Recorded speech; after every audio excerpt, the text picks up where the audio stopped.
6절부터 11절까지 말씀입니다. 우리 다 같이 교독하도록 하겠습니다. 사무엘하 9장 6절부터 11절까지 말씀입니다. 사울의 손자 요나단의 아들 무비보셋이 다윗에게 나와 그 앞에 엎드려 절하며 다윗이 이르되 무비보셋이여 하니 그가 이르기를 보소서 당신의 종이니이다.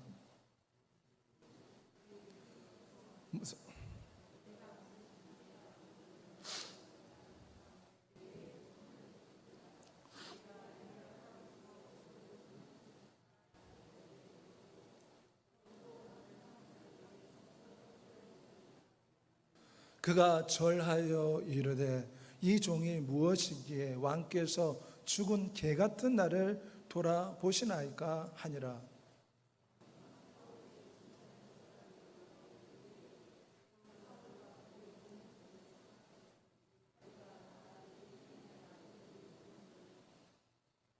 너와 너 아들들과 너 종들은 그를 위하여 땅을 갈고 거두어 내 주인의 아들에게 양식을 되어 주어 먹게 하라. 그러나 너 주인의 아들 무비보셋은 항상 내 상에서 떡을 먹으리라 하니라. 시바는 아들이 15명이요 종이 20명이라. 시바가 왕께 이르되 내 주 왕께서 모든 일을 종에게 명령하신 대로 종이 준행하겠나이다 하니라.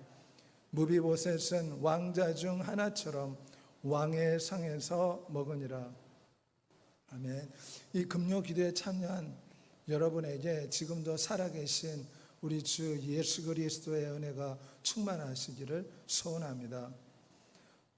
우리 여수에서 사역하신 유명한 순교자 주기철 목사님은 자신의 두 아들을 죽인 원수 같은 사람을 복수하지 않고 도리어 양자를 삼아서 신학교를 보내고 목사로 만들었습니다. 이러한 사랑의 원자탄이라 불리는 이러한 언행을 통해서 많은 사람들이 감동을 받게 되었습니다. 오늘 본문 말씀에 보면 오랫동안 다윗을 죽이려고 무려 10년 동안 혈안이 되어서 다윗이 있는 곳이면 어디든지 군인 3,000명 이상을 풀어서 다윗을 죽이려고 했던 그 사울왕의 후손 무비보셋에 대한 이야기입니다. 사실 새로운 왕이 서면 예전의 왕의 후손들은 고대시대에 다 살육되거나 내쫓김 당하거나 아니면은 그 가문이 멸절되는 경우가 많았습니다. 하물며 사울의 후손으로서 무비보셋이 살아 있었는데 무비보셋은 자신의 처지를 잘 알고 있었습니다. 왜냐하면 자신의 할아버지가 다윗을 죽이려고 10년 동안 다윗을 괴롭혔다는 사실을 백성들과 그 손자 무비보셋도 잘 알고 있었던 것입니다. 이제 다윗이 왕이 되었습니다. 그리하여 그는 다윗이 반드시 자기를 죽일 것이라 생각하고 두려워 떨고 있었습니다. 그는 황무지와 같은 로드밭에 거주하고 있었으며 오랜 세월 동안 숨은 개처럼 죽은 개처럼 지냈다고 고백하고 있습니다. 그뿐만 아니라 그는 어릴 때 유모의 실수로 말미암아 몸에 심각한 장애를 가지게 되었습니다. 말해서 유모가 어릴 때 무비보셋을 떨어뜨려 두 다리뼈가 골절이 되어서 두 다리를 동시에 저는 절름발이가 된 것입니다. 레위기 21장 말씀에 보면 신체에 결함이 있는 자는 부정한 자로 간주되어서 제사장 직분을 맡을 수가 없었습니다. 그뿐만 아니라 고대 이스라엘 사회에서는 심한 질병을 앓거나 몸에 불구를 낳는 사람은 부정한 자로 천대받았습니다. 마치 문둥병 환자가 고대 이스라엘 백성 가운데서 천대받은 것처럼 두 다리를 동시에 저는 무비보셋은 백성들에게 천대받는 존재였습니다. 그뿐만 아니라 그는 사울왕의 손자입니다. 이제 새로운 왕 다윗이 이스라엘을 다스리게 되었기 때문에 이제는 죽었거나 생각하고 있었던 것입니다. 그래서 그는 다윗이 그를 불렀을 때 죽은 개처럼 나같이 부족한 사람을 부르셨나이까? 그는 고백하는 것을 볼 수가 있습니다.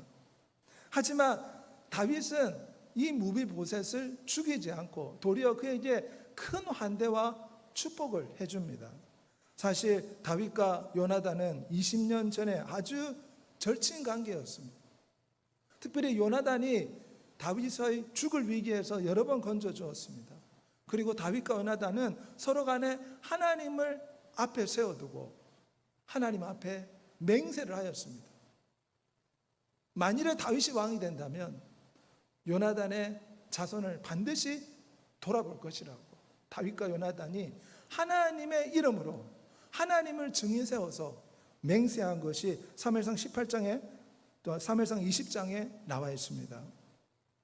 그러기에 비록 그 약속한 지가 20년이 지났지만 다윗은 요나단과 한 약속을 기억하고 이제 이스라엘의 왕이 되었기 때문에 사울의 후손 가운데 요나단의 후손이 살아있나 살펴봅니다. 사울의 후손을 먼저 살펴보았는데 그 가운데 요나단의 아들 무비보셋이 살아있다는 소식을 듣게 됩니다. 그리하여 급하게 무비보셋을 부릅니다. 무비보셋은 자신이 이제 죽임을 당할 것이라고 생각했습니다. 당연히 고대사에서는 새로운 왕이 군림을 하면 반드시 그 전에 왕과 가족들은 죽임을 당하는 경우가 많았습니다. 하지만 다윗은 요나단에게 은혜를 베풀었습니다.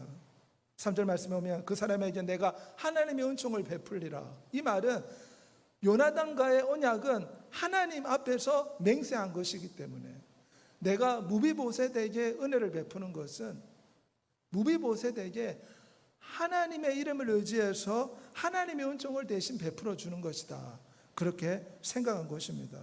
그래 결국 무비보셋은 요나단의 언약 때문에 다윗이 무비보셋을 살려주고 도리어 그를 왕의 자녀처럼 축복해주고 용서해주고 사랑해주는 귀한 역사가 오늘 본문에 나와 있습니다. 무비보셋을 영적인 측면에서 본다면 바로 오늘날 인류의 모습이라 할 수가 있습니다. 인류는 하나님 앞에 설 수 없는 하나님과 원수지간의 사람입니다. 마태복음 로마서 5장 10절에 보면 우리가 원수 되었을 때에 우리는 죄로 말미암아 하나님과 원수되어 있었습니다.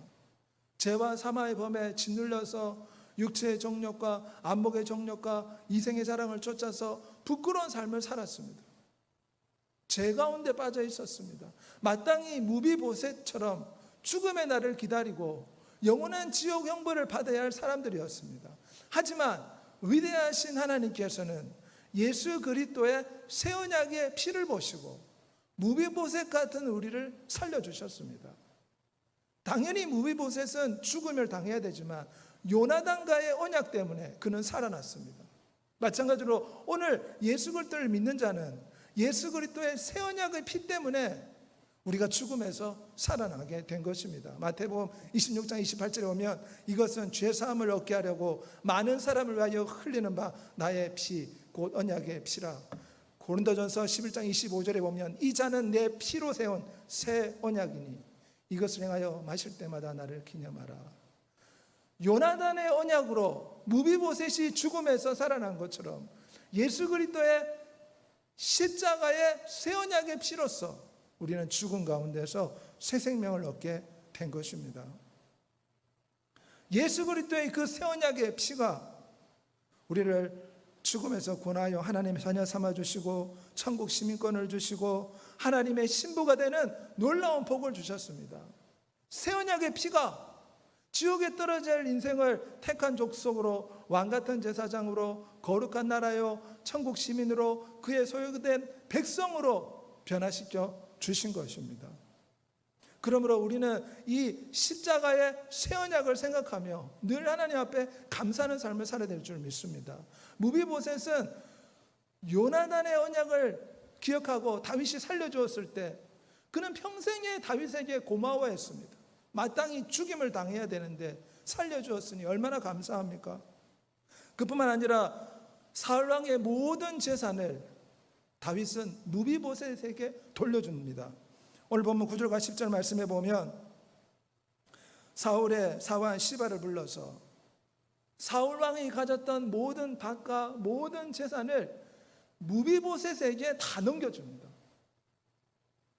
본래 무비보셋은 이스라엘의 왕이 다윗으로 바뀔 때 자신이 소유하던 재산도 몰수당했습니다. 하지만 다윗이 와서 요나단의 언약을 기억하고 무비보셋을 살려주었을 뿐만 아니라 사울 왕이 가지고 있었던 그 모든 재산을 무비보셋에게 다시금 회복시켜 준 것을 볼 수가 있습니다. 우리 하나님은 우리의 부끄러운 죄악 가운데서도 새 언약의 피로써 우리를 하나님의 자녀 삼아 주셨을 뿐만 아니라 우리를 양자의 영을 주셔서 아빠 아버지라 하나님을 부를 수 있게 하셨습니다. 그뿐만 아니라 하나님의 나라를 상속할 수 있는 상속권을 우리에게 주셨습니다. 다윗이 무비보셋에게 사울 왕의 모든 전 재산을 무비보셋에게 넘겨주어서 재산을 준 것처럼 그가 사울 왕의 재산을 상속할 수 있도록 해준 것처럼 새 언약의 피가 예수 그리스도의 피가 위대한 하나님의 나라의 놀라운 상속권을 하나님 나라의 기업을 우리가 상속할 수 있도록 우리에게 은혜를 베풀어 준다는 것입니다. 로마서 8장 17절 말씀에 보면 자녀이면 또한 상속자 곧 하나님의 상속자요 그리스도와 함께한 상속자니 우리가 그와 함께 영광을 받기 위하여 고난도 함께 받아야 할 것이니라. 무비보셋은 요나단의 언약 때문에 그 죄가 사함을 받고 할아버지의 전 재산을 상속할 수가 있었습니다. 우리는 예수 그리스도의 새 언약을 통해서 그 보혈로 위대한 하늘나라 시민권을 받았고 하늘나라를 상속할 수 있게 되었으며 우리가 이 땅에서 헌신하고 수고한 대로 하나님은 갑절로 갚아주시겠다고 약속하고 있습니다. 그러므로 우리는 이 땅의 삶을 살아갈 때 위대하신 하나님이 우리를 위해서 엄청난 하늘나라 기업을 준비하였음을 늘 소망하며 살아가야 될 것입니다. 골로새서 말씀에 땅의 것을 생각하지 말고 위의 것을 찾고 위의 것을 생각하라.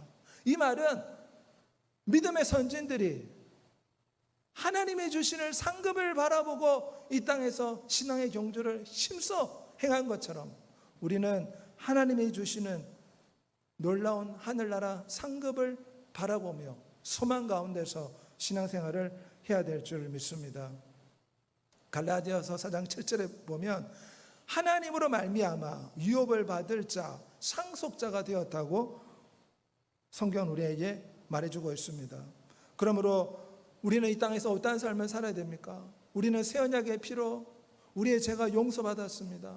또한 하늘나라의 엄청난 기업을 받을 수 있는 상속권도 받았습니다. 천국 시민권을 소유하게 되었습니다. 그러면 우리가 이 땅에서 우리의 남은 생애가 예수 그리스도를 위해 살아가야 될 줄 믿습니다. 마태복음 6장 19절과 20절에 보면 너희는 땅의 보물을 쌓아두지 말라. 거기는 종과 동록이 해하며 도적이 도둑질하느니라. 너희는 보물을 하늘에 쌓아두라. 거기는 좀이나 동록이 해하지 못하며 도둑이 도둑질하지 못한다고 하였습니다. 하나님께서 우리에게 하나님의 기업을 준비하고 계시는데 우리는 이 땅에서 하나님이 주신 기업을 바라보면서 하늘나라 상급을 쌓는 믿음의 삶을 살아가야 되는 것입니다. 이 땅에 아무리 많은 재산과 돈이 있어도 죽고 나면 한 푼도 가져갈 수 없습니다. 이 땅에 아무리 아름다운 명예와 권력을 가지고 있어도 죽음 앞에서는 다 내려놓고 가야 됩니다. 계시록 22장 12절에 보라 내가 속히 오리니 각 사람의 행한 대로 갚아주리라. 하나님은 우리에게 엄청난 하늘나라 상급의 기업을 준비하셨는데 차정해서 행한 대로 갚아주겠다고 하였습니다.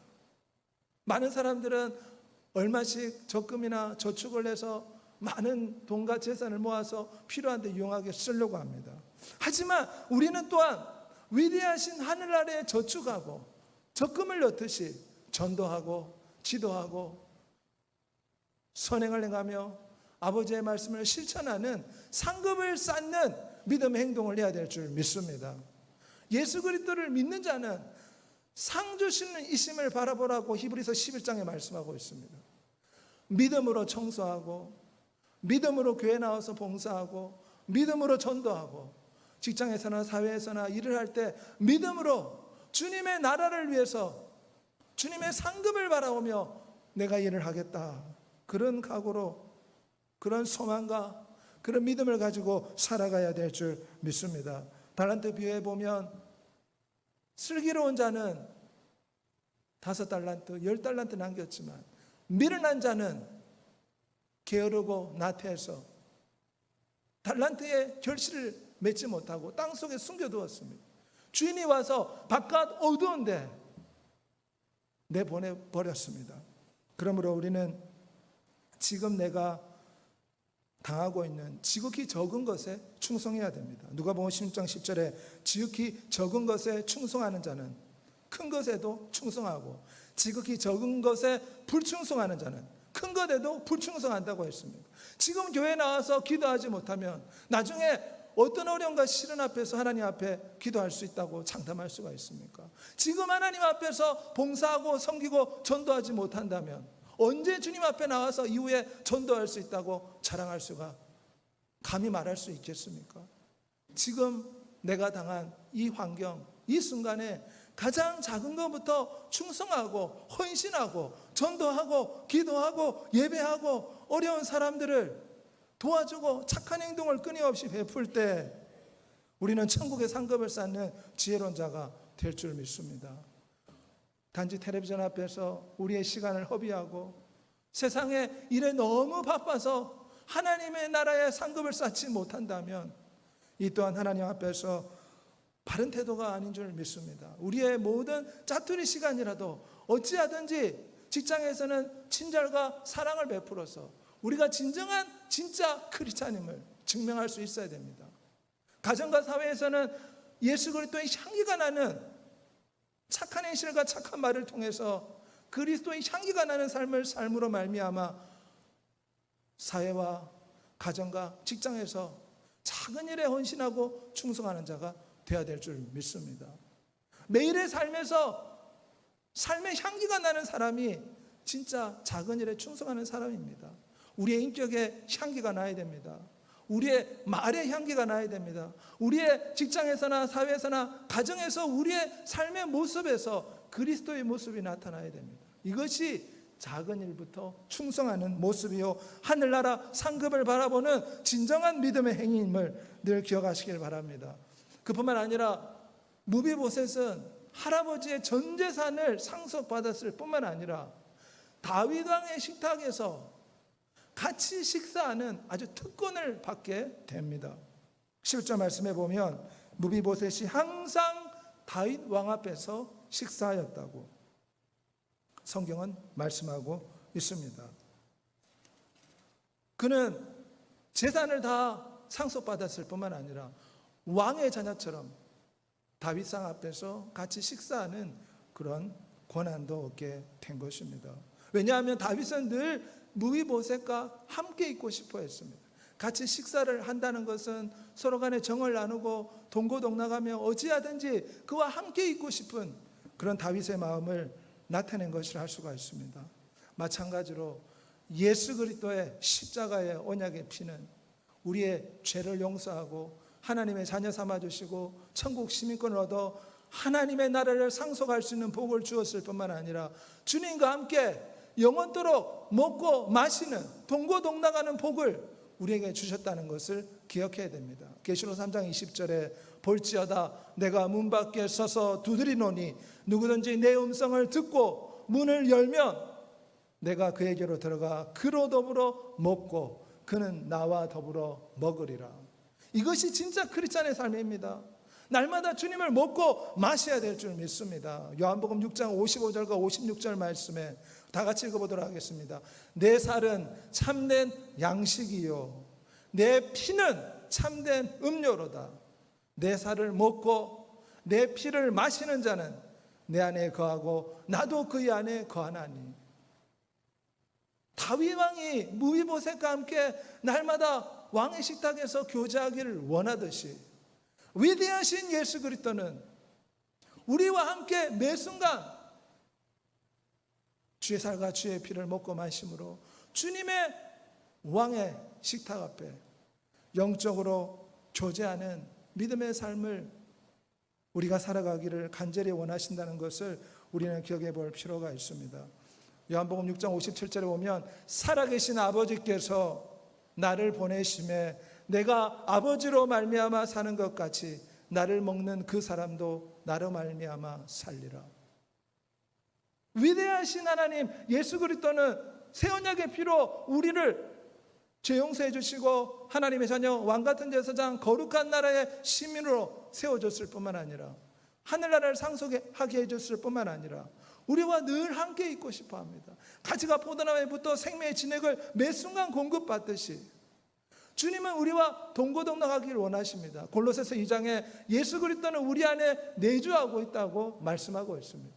우리 안에 내주하고 계셔서 우리의 영혼에 살고 계십니다. 하지만 우리는 매 순간 우리 안에 살고 계신 예수 그리스도께 생각에 초점을 맞추며 살고 있습니까? 우리의 말은 다른 사람의 잘못, 다른 사람의 허물을 말하기에 즐거워합니다. 또 세상의 드라마와 세상의 사건과 세상의 여러 가지 이야기하는 것에 즐거워합니다. 과연 내 안에 계신 내주하는 예수 그리스도께 매 순간 생각의 초점, 말의 초점, 행동의 초점을 맞추며 살아가고 있는가 우리 자신을 살펴볼 필요가 있습니다. 주님이 우리에게 원하시는 것은 날마다 주님과 함께 우리가 먹고 마시기를 원합니다. 하나님 말씀을 통해서 예수 그리스도의 보혈을 의지해서 늘 우리는 예수 그리스도를 체험하는 삶을 살아야 됩니다. 우리가 음식을 먹으면 그 음식은 우리의 몸의 구성 성분이 됩니다. 음식을 체험할 수가 있습니다. 예수 그리스도도 우리의 진정한 음료수요, 우리의 진정한 양식임을 성경이 말씀하고 있기 때문에 우리는 날마다 주의 살과 주의 피를 먹음으로 날마다 예수 그리스도를 체험해야 됩니다. 날마다 예수 그리스도를 경험해야 됩니다. 날마다 예수님과 동고동락하는 삶을 살아야 됩니다. 예수 그리스도가 느껴져야 될 줄 믿습니다. 과연 내 삶에 예수 그리스도가 십자가를 생각할 때 감동이 있는가? 과연 나는 매 순간 나의 신랑 되신 예수 그리스도를 얼마나 많이 생각하고 얼마나 많이 의지하며 나의 입술은 얼마나 신랑 되신 예수 그리스도를 닮았는가? 나의 행동은 얼마나 신랑 되신 예수 그리스도를 드러내는가? 나의 인품과 성격은 얼마나 예수 그리스도를 본받았는가? 우리 자신을 날마다 살펴보고 주님과 함께 먹고 마실 때 우리는 주님의 장성한 믿음의 분량으로 변화될 수가 있습니다. 음식을 먹으면 키가 자라고 몸이 변화되는 것처럼 주의 살과 주의 피를 날마다 먹고 마실 때 우리는 변화됩니다. 우리의 인격이 변화됩니다. 우리의 말이 변화됩니다. 우리의 삶의 모습이 변화됩니다. 우리의 행동이 변화될 줄 믿습니다. 주님은 우리가 은혜 받은 자로서 다윗이 늘 무비보셋과 함께 왕의 식탁에서 교제하기를 원하듯이 지금도 주님은 우리를 초청하고 계십니다. 나와 함께 가자. 나의 사랑하는 자여 나와 함께 가자. 나의 사랑하는 자여 나와 늘 동행하다오. 주님은 우리에게 사랑을 갈망하고 계십니다. 목마른 사슴이 시냇물을 찾기에 갈급하듯이 우리는 예수 그리스도를 향한 거룩한 목마름과 거룩한 배고픔을 간구해야 될 줄 믿습니다. 주님을 생각할 때 우리의 심령 가운데 애틋한 마음, 사랑의 감정, 주를 향한 간절한 목마름이 있어야 될 줄 믿습니다. 은혜 받은 자는 마땅히 이처럼 주님과 동고동락하며 믿음의 삶을 살아야 됩니다. 로마서 14장 8절에 보면 살아도 주를 위해 살고 죽어도 주를 위해 죽나니 그러므로 사나 죽어나 우리가 주의 것이로다. 이렇게 되려면 혀의 할례를 받아야 됩니다. 우리가 하고 싶은 말이 있지만 상대방에게 상처를 주고 아픔을 준다면 하지 말아야 됩니다. 상대방의 잘못에 대해서 허물에 대해서 마음껏 이야기하고 싶을 때 스트레스가 풀어지는 것 같다고 생각하고 마음껏 이야기하다가 다른 사람들한테 상처와 아픔을 줄 수가 있습니다. 우리는 혀의 할례를 받고 마음의 할례를 받고 우리의 인격의 성품의 할례를 받아야 될 줄 믿습니다. 그럴 때 사나 죽으나 예수 그리스도를 위해서 살아갈 수가 있습니다. 우리는 은혜 받은 자로서 마땅히 다른 사람에게 은혜를 베푸는 자가 되어야 됩니다. 우리는 마땅히 죽어야 될 사람인데 죄로 말미암아 하나님과 원수지간이었던 사람이었는데 예수 그리스도의 새 언약의 피로 죄 용서받고 하나님의 자녀가 되고 천국 시민권을 얻어 하늘나라를 상속하게 되고 주님과 함께 동고동락하는 주님의 피와 주님의 살을 먹을 수 있는 권한을 얻었는데 아직도 우리에게 다른 사람에 대해서 은혜를 베풀지 못하고 용서하지 못하고 우리의 욕심과 감정에 따라 살아간다면 그것은 하나님 보시기에 하나님이 기뻐하지 않는 것임을 기억해야 됩니다. 우리 주님께서는 1만 달란트 비유를 우리에게 말씀해 주셨습니다. 어떤 사람이 1만 달란트를 빚졌습니다. 갚을 수 없는 돈입니다. 노동자가 20년 이상 벌어야 될 아주 큰 금액입니다. 도저히 자기가 이 금액을 갚을 수 없어서 왕에게 가서 탕감해 달라고 했습니다. 왕이 불쌍히 여기고 탕감해 주었습니다. 그런데 이 1만 달란트 용서받은 사람이 이제 감옥에서 풀려가지고 거리를 가고 있는데 자기에게 100데나리온 빚진 사람을 만났습니다. 잘못했죠. 그 사람이 빚졌는데 돈을 100데나리온을 안 갚았으니 마땅히 잘못했습니다. 하지만 그는 1만 달란트를 용서받았기 때문에 은혜 받은 자는 마땅히 다른 사람한테 은혜를 베풀어야 됩니다. 하지만 그 사람은 자기에게 100데나리온 빚진 사람을 용서해 주지 못했습니다. 경찰에 고발해서 감옥에 넣어버렸습니다. 왕이 그 소식을 듣고 대노하여 1만 달란트 용서해 준 그 사람을 다시 불러서 다시 감옥에 넣어버렸다고 성경에 나와 있습니다. 은혜 받은 자는 마땅히 은혜를 베풀며 살아야 됩니다. 용서받은 자는 마땅히 용서를 해줘야 됩니다. 우리가 이 땅의 삶을 살아갈 때 인간관계에 아픔과 상처가 있을 수밖에 없습니다. 서로 다른 환경에서 서로 다른 생각 속에 오해가 생길 수도 있고 또한 서로 간에 말로써 행동으로 상처를 줄 수가 있습니다. 나는 그런 의도가 없었는데 상대방은 마음에 비수를 꼽는 그러한 말이라고 오해할 수도 있습니다. 우리는 이 땅의 삶을 살아갈 때 주님이 아무 조건 없이 용서해 준 것처럼 우리도 은혜 받은 자로서 마땅히 우리에게 잘못한 사람을 용서해 줘야 될 줄 믿습니다. 은혜 받은 자로서 마땅히 우리를 해하고 우리에게 잘못한 사람을 축복해 주고 잘 되기를 기도하고 주의 보혈을 뿌려주고 주의 피로 용서해 달라고 기도하고 도리어 우리의 악기를 해하는 사람을 위해서 기도해야 될 줄 믿습니다. 은혜 받은 자는 마땅히 은혜 받은 자로서 행동해야 됩니다. 주님은 그러한 믿음을 우리에게 요구하고 계십니다. 우리는 은혜 받았는데 무비보셋처럼 은혜 받았는데 남을 용서하지 못하고 여전히 다른 사람의 잘못에 대해서 끊임없이 이야기하고 상처와 아픔을 주고 우리의 삶의 모습에는 우리의 말과 우리의 삶의 모습에서 예수 그리스도의 향기가 나타나지 않고 주님 보시기에 주의 말씀대로 순종하지 않는다면 주님이 우리를 결코 기뻐하지 않을 것입니다. 오늘 여러분의 남은 생애가 진정 은혜 받은 자의 삶을 사는 여러분이 되시기를 바랍니다. 무비보셋은 당연히 죽어야 할 자였지만 요나단의 언약 때문에 용서받고 살았습니다. 예수 그리스도의 피로써 우리는 죄 용서받고 천국 시민권을 얻어 천국을 상속받게 되었습니다. 조금만 더 노력하면 하늘나라의 더 큰 상을 받을 수가 있습니다. 다윗 왕의 식탁에 오른 무비보셋처럼 주님은 우리와 늘 함께 동고동락하며 살기를 원하십니다. 은혜 받은 자로서 다른 사람에게 한없는 은혜를 베풀며 살아가는 여러분이 되시기를 우리 구주 예수 그리스도 이름으로 소원하며 축복합니다.